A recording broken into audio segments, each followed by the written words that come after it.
Mahyudin, as much as I know everybody else, I knew I knew Mahyudin. But then, the big difference is that he's from Johor Bahru. He's from Johor. Dia punya bahagian UMNO di Johor ialah sebelah saya. Dia Muar, saya Segamat. Okay, that's number one.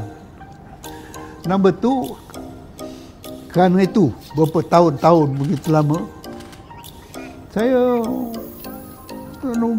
berhadapan dengan dia selalulah, socially, in activity semua. Itu terjadi.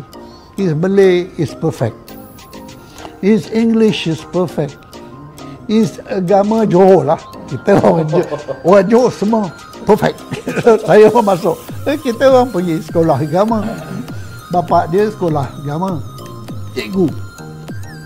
Dan experience in the Johor Civil Service. Maknanya like me when I was cerita, he was Civil Service Johor like MCS lah.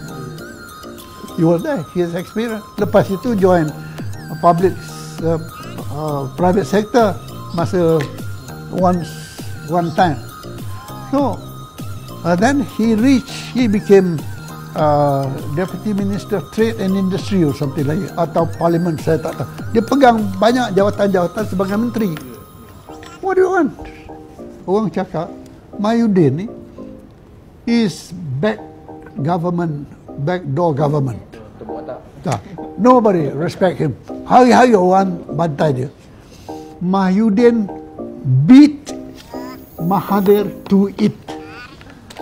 For once, he beat Mahathir.